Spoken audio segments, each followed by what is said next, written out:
In today's LEGO City update, it's finally time to add the long-awaited bridge extending the road coming from the upper platform. And what's really interesting about today's update is how exactly the design of the bridge fundamentally changes over time. You'll see that during the course of today's update. But first of all, of course, I have to start with the basic framework of the bridge. What I first of all have to do in order to make the building life easier is, of course, adding 2 studs on each of these pillars, because that now allows me to quickly remove the bridge, but on the other hand also gives a bit of stability while I'm building. What I'm doing right now is extending this framework by 2 rows of plates on each side, and next up covering up everything by plates. And this now creates quite a big problem, because having plates stacked on top of each other over such a long distance really adds tension to the entire thing. And you'll see during today's update how exactly I've managed to solve these tension problems. But first of all, it's time to continue with the design work itself. I'm taking this basic framework of the bridge I've just created, and now using that as a template, I'm extending the road from the upper platform. As you know,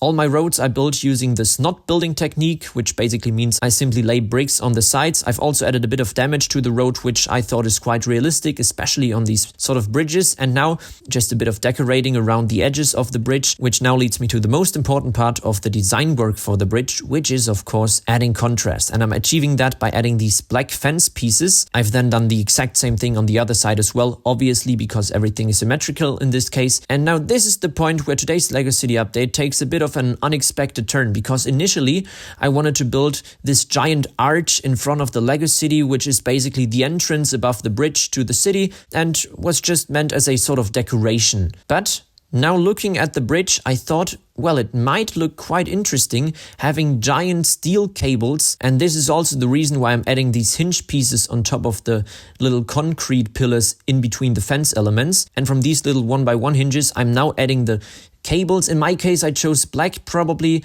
dark bluish gray would be a bit more fitting, but black simply adds a bit more contrast, which is why I've for now at least opted for black when it comes to these cables. And I think what you'll be able to notice as I'm adding these cables right here is that the bridge doesn't really fit the European style of the rest of the city. But on the other hand, in this position, if you ask me, it perfectly makes sense, because this will be the transition onto the more New York style area I'm planning on the right hand side of the city.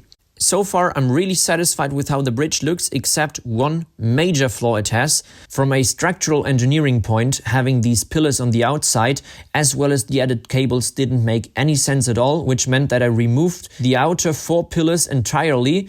And then at this point, I was thinking for an hour if I want to keep it this way or if I prefer the design with 6 pillars in total, but no cables. In the end, I opted to keep the steel cables and remove the pillars entirely. And this now, of course, meant that I once again had to temporarily at least remove the bridge. This is also the reason why you can see why I always build my structures out of modules, because I can easily remove them and add or modify certain parts.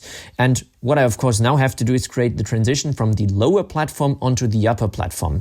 First of all, it's time to quickly prepare everything for a new building I've designed. I've designed so many buildings over the last few updates that I'll just quickly skip over this new building. When it comes to the facade, I've decided to have the studs shown, which really fit the overall vibe of the bridge, if you ask me. And well, as I've just finished the building, it's already time to remove it once again, because that's what happens when building Lego.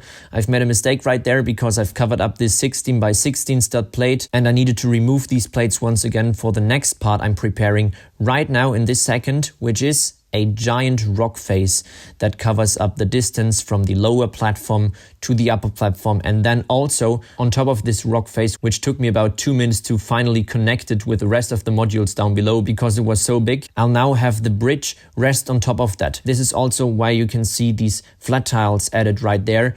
After having started transitioning everything from the rock face to the lower platform of the city, I now extended the tiling, also added a few cracks because I thought that fit underneath the bridge, a bit of vegetation as well as a little tree or bush in the corner with the building right there. And then as I had removed the bridge at this point, I also decided to quickly finish up the tiling along the tram line. The 2 pillars are being added once again, and now this is where it gets really satisfying.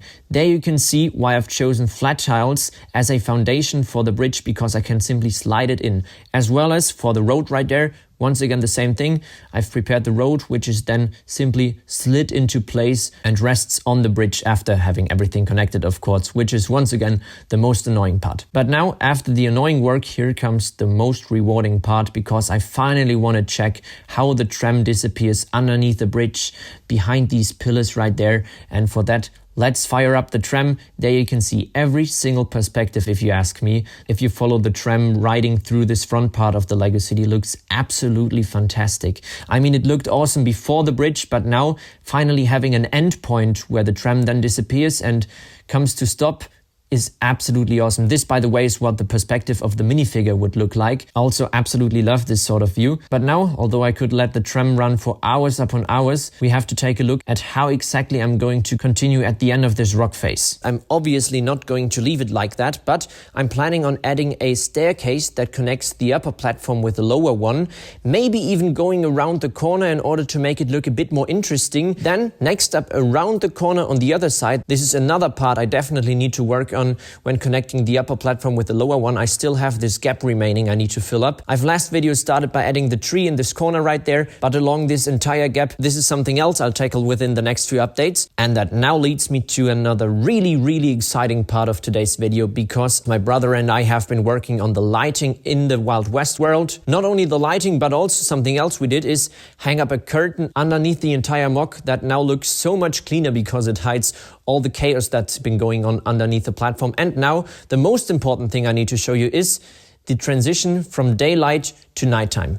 Just take a look at this incredible transformation. It's like all of a sudden you have an entire different mock in front of you. I absolutely love especially the color with all the yellow LEDs. It was extremely important to have a very warm color when it comes to the lighting itself. What still isn't finished at the moment are all the little details to add life to the Wild West town. First of all, right there you can see the flickering LEDs. I've shown you this. But another thing I really love is, take a look right here. This is the small shootout, and we're currently working on adding sound effects as well, which would then look something like this, which just brings the entire mock to life. And we're planning on adding little scenes like this throughout the entire mocks, not just here in the Wild West mock, but also in the Lego City as well. Since we open everything up as an exhibition at some point, this is then something that's absolutely necessary in order to make it look more interesting and not just lifeless Lego that's standing around in a room.